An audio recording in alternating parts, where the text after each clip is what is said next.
I-describe mo nga muna, bigyan mo sila ng pa-preview. Anong mukha nung jowa tuloy ng bestie mo? Moreno.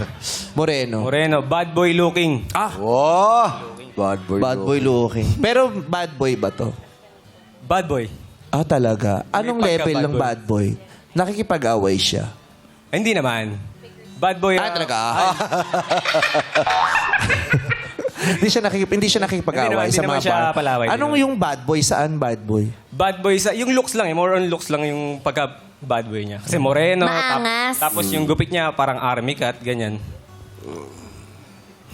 Oo. Maganda yung ngiti. Parang nagduda ka, ma. Nag-away na ba kayo? Kahit Hindi pa naman. Di pa? Baka mamaya pa lang. Di pa kayo nag-aaway? Kahit lasing kayo? Ay, hindi po. Kiss. Di pa kayo nag-kiss? Kahit lasing kayo? Tol. Hindi, wala pa na. Nagkatitigan yung gano'n.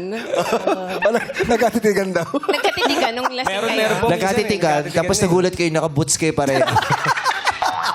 Konsela.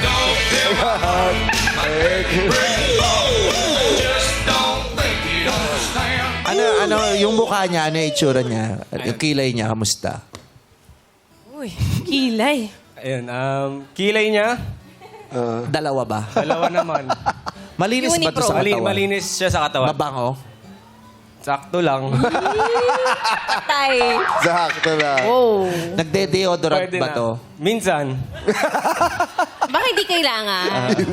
Mag-best friend nga sila. Minsan lang. Oo. Tol, pera mga ako ng ano mo. Sige, kuha ka lang yan. Nangihiram siya sa'yo ng damit. To the point na hindi niya po ibabalik yun. Ay.